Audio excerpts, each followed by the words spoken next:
तो पाकिस्तान का 77 साल जो दुरानिया बेज़मीरी के मामले में तो मेरे उस्ताद मोहतरम डॉक्टर अशफाक अहमद मीरकम इसी हवाले से बयान करते हैं कि हम ज़मीनों की वजह से नहीं बल्कि कमीनों की वजह से गरीब हैं और वो कमीनगी क्या बेज़मीरी है।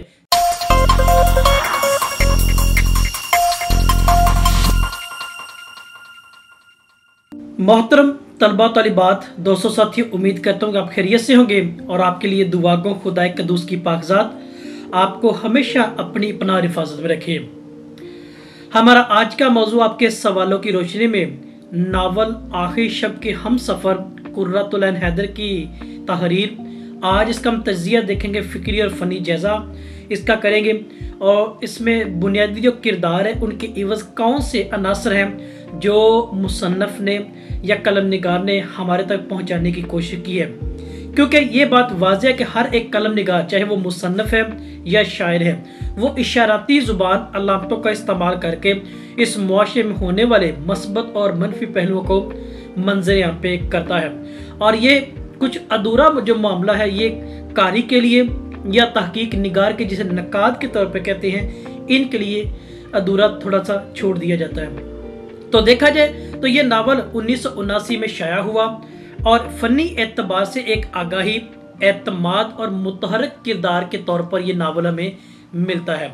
तारीखी एतबार से मुआशी, नज़रियाती और इनकलाबी अनासर ये इसके गिरदा गिर्द घूमते हैं या इस तहरीक के वजह इन अनासर को मंजर आम पर करने की कोशिश की गई है। नावल की इकसाम देखें तो ये नावल की बेशुमार किस्म जिससे तारीखी है, जासूसी है, नजरियाती नावल है, लेकिन ये तीनों के तीनों अनासर एक ही नावल के अंदर हमें एक तरतीब के साथ मिलते हैं। और इस नावल की एक खूबसूरती भी हम कह सकते हैं कि इसमें तारीखी, जासूसी और नजरियाती जो अनासर नावल के हैं ये तीनों हम वक्त में इसमें मिलते हैं। अब इसकी इम्तियाजी खसूसियात की बात की जाए जो हमारे फ़िक्री और फ़नी एतबार से इस तहरीर के पस मंज़र पर या इस तहरीर को खूबसूरत बनाने में अपना किरदार अदा करते हैं। नावल की बात करें तो इसकी हीरोइन दीपाली सरकार का हमने पिछले किरदारी गर्मी में तज़किरा किया था, अब भी तज़किरा करते तालीम याफ्ता के तौर पर किरदार मिलता है, एक बागी खातून का तौर मिलता है। इसके साथ देखें उमर है,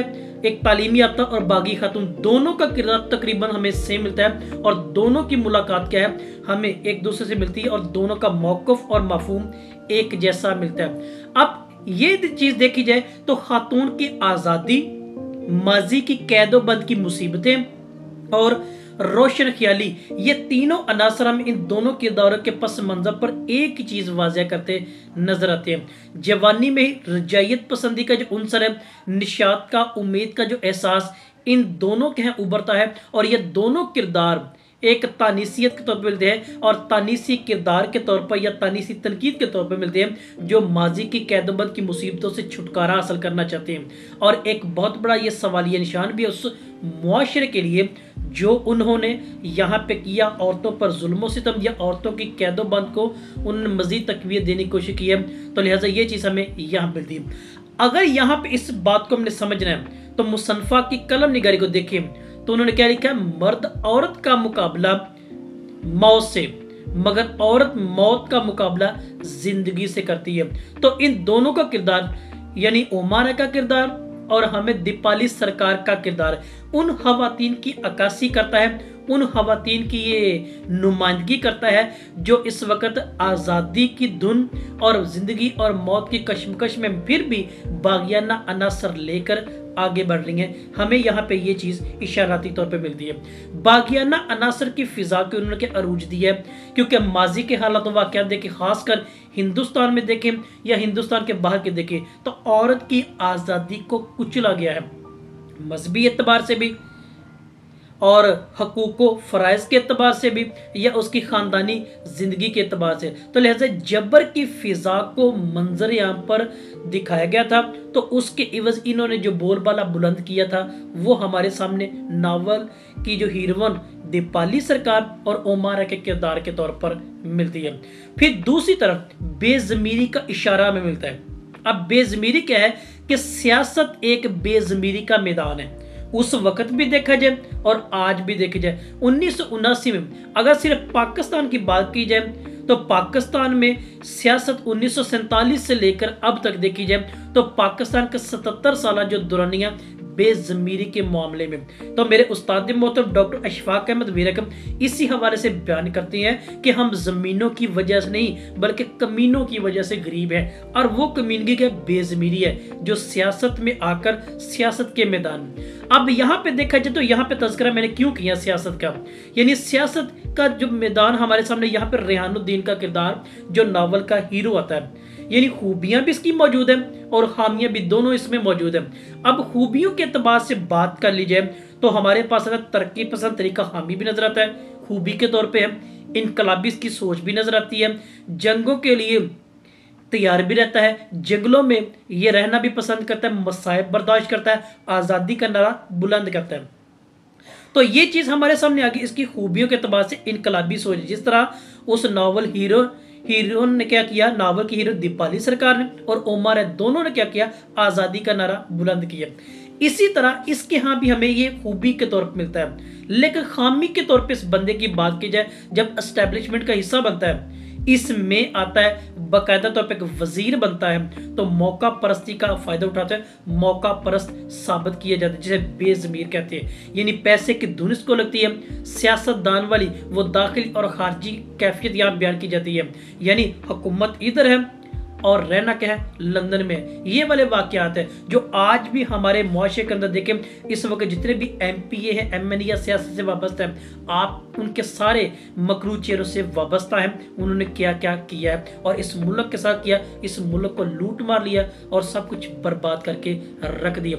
उनकी जायदादें देखें, उनकी जागीरें देखे, तो ये क्या है, तो इसी चीज को बतौर खामी इशाराती जुबान में क्या कि सियासत का जो मैदान है एक बेज़मीरी का मैदान है। तो इसलिए कहते हैं कि अपने ज़मीर की अदालत में जाते रहा कीजिए, एक तो वहां फैसले सच्चे होते हैं और दूसरा वकील की फीस भी नहीं होती है। यानी ये क्या हमारे सामने आ गई। फिर इसके बाद हमारे पास अगला जो किरदार है वो जहां आरा के रूप में कदामत पसंदी का किरदार है। कदामत पसंदी के नजरिए को फरोग देने के तबाह से है, यानी वो क्या है, घरेलू खातून है, जागीरदाराना घराने में जन्म हुआ है और वहीं पर इसकी परवरिश की गई है, मगर बेपहरा उस जागीरदारी ने, उस रुपए पैसे ने, उस बड़ी बड़ी प्रॉपर्टी ने क्या किया, इसको बेबहरा कर दिया, इसकी आवाज को हमेशा दबा कर रखा।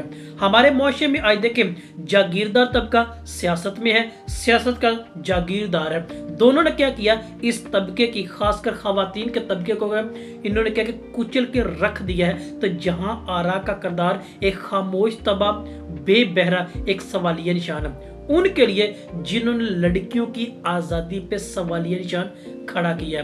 रवायात के पुजारी के तौर पर, रवायती बंदरों में जकड़े के एतबार से हमें जहां आरा का किरदार मिलता है, और मुसन्निफा ने भी इसी चीज़ को अया करने की कोशिश की है कि जो अपनी ख्वाहिशात को अपने घराने और जागीरदारी की नज़र कर देते हैं, ये हमारे सामने। तो लिहाजा ये क्या, हिंदुस्तानी कदामत पसंदी खानदानी तबकाती कशमकश का असर हमें इस किरदार के पस मंजर पर मिलता है। इसके बाद अगला जो किरदार हमारे पास है, बागी किरदार एक और है, लेकिन बागी होने के साथ साथ अपनी इज्जत को भी दांव पे लगाने वाला। वो क्या है, यास्मीन का किरदार है। बागी मगर रक्स गाना, नया ज़हनी रुझान, एक नई आवाज, एक नई चीज, यानी बागियाना तो मिलता है, हिंदुस्तानी रवैये में तब्दीली की अक्कासी के तौर पर मिलता है, यानी हिंदुस्तान के मुआशरे के अंदर बगावत का एक नया मोड़। बैरून मुल्क ये जाती है, वहां पर रक्स, डांस, गाना बजाना ये मुतारफ करवाती है और इसके जरिए अपनी जो आमदन में इजाफा करवाती है। ये अंग्रेज से शादी करती है, हालात इतने बदतर हो जाते हैं, नौबत यहाँ तक पहुंच जाती है तो उस अंग्रेज अपने खामन को छोड़ देती है और घरों में बतौर घरेलू खातून काम करना शुरू कर दी है। मतलब गरूर का सर नीचा। जो खवातीन इस किरदार के रूप में आज इस मुआशरे से या इस मैदान में है, घास, गाना, डांस, बजाना, ये सारा कुछ है, आज उनके हालात देखे, उनकी जो आखिरी जो जिंदगी होती है उनकी वो देखने वाली होती है, किस तरह रोने वाली और दोने वाली है। फिर इसके बाद हमारे पास रोजी का किरदार है, जो कि बागियाना तेवर के तौर मिलता है और हमेशा एहसास से कमतरी का शिकार है। अब ये जितने भी हमने किरदार देखे सारे हिंदुस्तान के कल्चर के, چاہے وہ پاکستان ہے یا ہندوستان انڈیا کا ہے، دیکھو دونوں انداز میں ہمیں ایک ایک چیز کو عیاں کرتے ہیں، وہ سیاسی اعتبار سے، بے ضمیری کے اعتبار سے اور جاگیردار طبقے کے اعتبار سے زیادہ تر اس کو کیا یہ بیان کیا۔ اب شروع میں ہم نے کیا دیکھا تھا، تاریخی، جاسوسی، نظریاتی، سیاسی، یہ سارے عناصر ہمیں اس ناول کے طور پر دے، اور یہ اس کی فکری اور فنی خوبی ہے جو آج ایک زندہ تحریر کے طور پر ملتی ہے اور آج کے معاشرے کی عکاسی کے طور پر بھی ملتی ہے۔